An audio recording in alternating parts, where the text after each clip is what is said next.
Picture this. It's a Tuesday.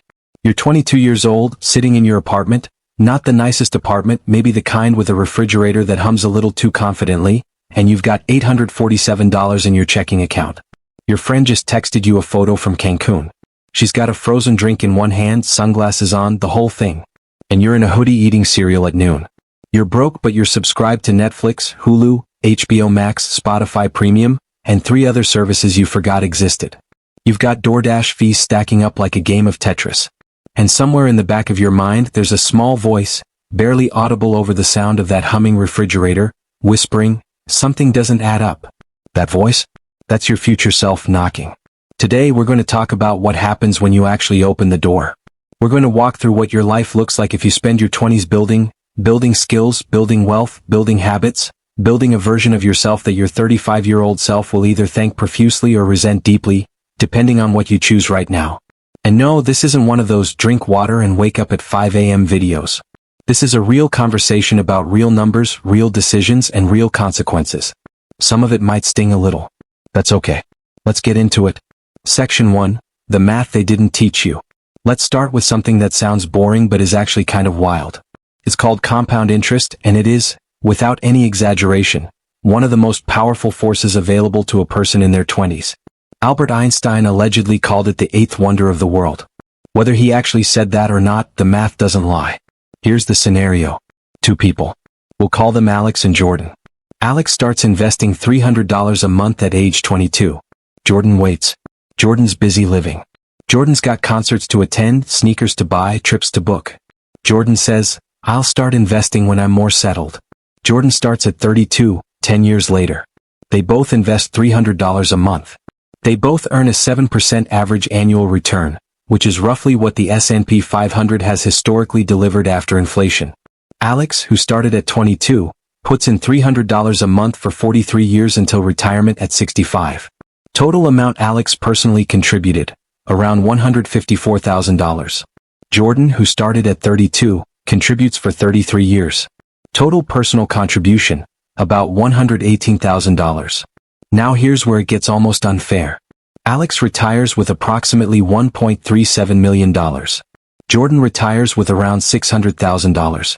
Alex has almost $770,000 more, despite only contributing $36,000 more out of pocket. That extra money? That came entirely from time. From those 10 years in their 20s where the money was working while Jordan was deciding whether to get guac on the burrito. That's what building in your 20s means at the most basic financial level. You're not just saving money. You're buying time.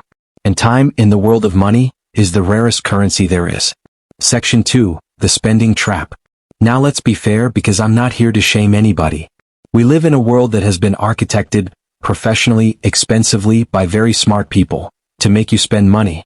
Every app on your phone is designed to create a habit loop. Every streaming service auto-renews so you forget it exists. Every influencer on your feed is technically a walking advertisement. And every fast fashion brand drops new collections every 2 weeks specifically so last month's purchase already feels outdated. The average American in their 20s spends somewhere around $3,000 to $4,000 a month. Meanwhile, the median income for that same age group is around $36,000 to $42,000 a year, which works out to about $3,000 to $3,500 a month after taxes. You see the problem. For a huge portion of people in their 20s, spending and earning are essentially the same number. They're running in place on a very expensive treadmill. And here's the quiet killer: lifestyle inflation. This is the phenomenon where every time your income goes up, your spending goes up by roughly the same amount. You get a raise, you upgrade your apartment. You land a better job, you buy a nicer car. Feels like progress, and in some ways it is, but financially you've barely moved. You've just upgraded the treadmill. The people who break out of this cycle are not necessarily the ones making more money. They're the ones who get clear on the difference between spending that makes you feel better today and building that makes your life better permanently. Section 3. What building actually means. Let's define building, because it's one of those words that can sound abstract until you make it concrete. Building in your 20s means intentionally putting time, money, and energy into things that grow in value over time, whether that's financial assets, skills, relationships, or personal systems. Let's break that down. Financial building is the most talked about version. This includes contributing to a Roth IRA, which, for the uninitiated, is a retirement account where you invest after-tax money and it grows completely tax-free. In 2024, you can contribute up to $7,000 a year. If you're in your 20s and in a lower tax bracket, this is arguably one of the best financial tools available to you. Because you're paying taxes now when the rate is low, and later, when you've got $1 million sitting in that account, you pay zero taxes on any of it. Zero. That's not a loophole. That's the actual design of the account. Financial building also includes building an emergency fund, ideally 3 to 6 months of expenses sitting in a high-yield savings account, which as of recent years has been paying anywhere from 4% to 5% in annual interest. It includes avoiding high-interest debt, particularly credit card debt, which charges average rates of around 20% to 24% annually.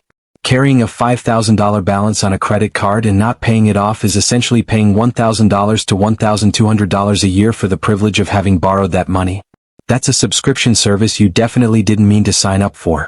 But here's where it gets interesting. Financial building is only one dimension. And honestly, for people in their 20s, it might not even be the most important one. Section 4. Skills are assets too. Think of skills like compound interest but in your career. Every skill you build in your 20s opens doors in your 30s that you didn't even know existed in your 20s. Here's a real-world example. Let's say you spend 2 years in your mid-20s genuinely learning data analytics, SQL, Python basics, Excel at an advanced level, maybe Tableau. You watch tutorials, you build projects, you apply it at your job wherever you can. That's probably 200 to 400 hours of intentional practice over 2 years. Not overwhelming. Roughly an hour or two a few days a week. What is that investment return? The median salary for a data analyst in the United States is around $85,000 to $95,000. For a senior data analyst or someone who leans into data science, it climbs toward $120,000 to $150,000 or more. If you came from a general marketing or admin role making $45,000, that skill investment could literally double your income within 3 to 5 years. That's not a motivational poster. That's a return on investment that most stock portfolios would envy. The same logic applies to learning sales, because people who can sell are never unemployed. It applies to learning to write clearly and persuasively, which is underrated and increasingly rare. It applies to learning how to manage projects, lead people, code, design, negotiate, or think analytically. These aren't just resume line items. They're leverage. And leverage, as anyone in finance will tell you, is what separates ordinary returns from extraordinary ones. Section 5. The social dimension. Who you build with. Here's something that often gets left out of the build in your 20s conversation. The people you spend time with are infrastructure. That sounds cold, but bear with me. There's a well-documented phenomenon in sociology called social contagion. Your income, health habits, attitudes, and ambition levels tend to average out toward the people closest to you. Jim Rohn, the motivational speaker, is famous for saying you're the average of the 5 people you spend the most time with. And while that's obviously a simplification, the research directionally backs it up. What this means practically is that the relationships you invest in during your 20s carry enormous forward momentum. If you build genuine relationships with people who are curious, hardworking, entrepreneurial, health-conscious, or financially savvy, not in a networking event business card way but in a genuine, you actually like these people way, those relationships open opportunities, provide support during hard times, and generally pull you toward a better version of yourself without you even noticing. On the flip side, spending your 20s exclusively around people who normalize chaos, debt, aimlessness, and avoidance isn't neutral. It's a slow drift. And drifts are hard to notice until you're very far from where you intended to be. This isn't about cutting people off or being transactional. It's about being intentional about where you invest the finite social energy you have. Section 6. Health is building too. We need to talk about the body because this is perhaps the sneakiest form of long-term building, and the most undervalued one. The decisions you make about your physical health in your 20s are quite literally building the body you will live in at 40, 50, and 60.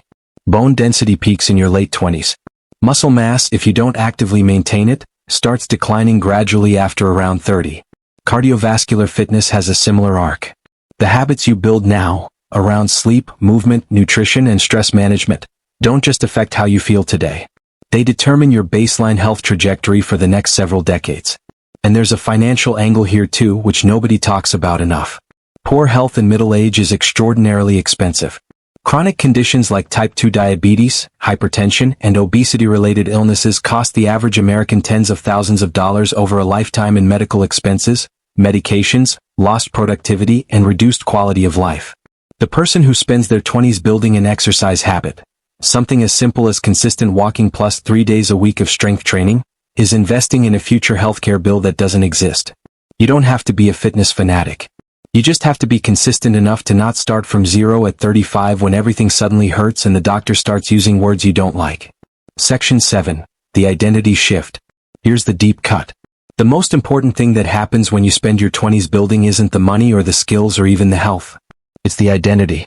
When you consistently make choices that prioritize your future, when you delay gratification, do hard things, learn when it's easier to scroll, save when it's easier to spend, you are not just accumulating assets. You are becoming a person who does those things. And that identity is load-bearing in ways that are hard to overstate. Because life is going to get complicated. In your 30s, there will be mortgages and maybe marriages and maybe kids and career pivots and unexpected setbacks. And the question won't be, do I have a plan for this? The question will be, am I the kind of person who can handle this? The people who spent their 20s building have usually, not always but usually, developed a higher tolerance for discomfort, a longer time horizon, a stronger sense of agency, and a more reliable set of habits. Not because they're special. Because they practiced. Spending your 20s, by contrast, not all spending but spending as a primary mode of existence, tends to reinforce a present-oriented identity. One where comfort is the default, where difficulty is a sign that something has gone wrong, and where the future self is a stranger whose problems can be worried about later. And later, as it turns out, always comes. Section 8. Practical Hacks. Where to actually start. Alright. If this video has you feeling some combination of inspired and mildly panicked, that's exactly the right cocktail. Let's make it actionable. First, automate everything you can. The reason most people don't save consistently isn't that they don't want to. It's that willpower is unreliable. Set up an automatic transfer to your savings account and investment account on the day after you get paid. Make the default be saving and spending what's left, not the other way around. Second, track your spending for 30 days without changing anything. Just look. Most people have no idea where their money actually goes.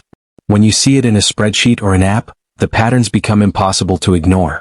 You will discover subscriptions you forgot existed, spending categories that genuinely surprise you, and at least one recurring charge you should cancel immediately.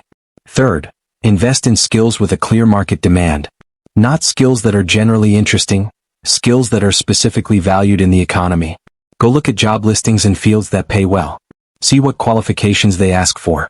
Then figure out the most efficient path to building one of those qualifications. Courses, certifications, side projects, YouTube tutorials, a lot of this can be done free or cheap. The barrier is usually time and consistency, not money. Fourth, create a gap between income and lifestyle. This is the fundamental move. It doesn't matter if the gap is $200 a month or $2,000 a month. The gap is what gets invested. The gap is what grows. The gap over time is what becomes freedom. Fifth, read. I know.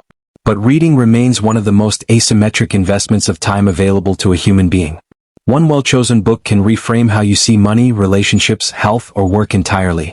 Authors like Morgan Housel, who wrote The Psychology of Money, or books like I Will Teach You to Be Rich by Ramit Sethi, or Atomic Habits by James Clear, these aren't just self-help fluff. They're practical, evidence-based frameworks for making better decisions. An hour of reading a few nights a week compounds in the same way money does. So let's come back to that apartment. The cereal. The humming refrigerator. The friend in Cancun. Here's the truth. You can have the trips and the experiences and a life that actually feels like a life. Building your 20s doesn't mean deprivation. It doesn't mean a monastic existence of index funds and meal prep. It means being intentional about where your resources, your money, your time, your attention, are going and making sure a meaningful portion of them are being invested in the future version of you. The 22-year-old who starts investing $300 a month doesn't feel rich. The 22-year-old who starts learning a high-value skill doesn't feel like they're ahead. The 22-year-old who builds a consistent workout habit and maintains real friendships and reads real books. That person doesn't look obviously different from anyone else yet. But at 35? At 40? The gap becomes visible. And it is not small. Your 20s are not a waiting room. They are not a warm-up. They are not the part of the story you skip to get to the good stuff. They are, arguably, the most leveraged years of your life. The years where every good habit, every invested dollar, every skill acquired, and every meaningful relationship built returns the highest yield over time. So the question isn't whether you can afford to start building now. The question is whether you can afford not to. That refrigerator is still humming. But what you do next is up to you. Kindly subscribe, share, tell us where you are watching from, and check out related videos on personal finance and career building. See you in next video.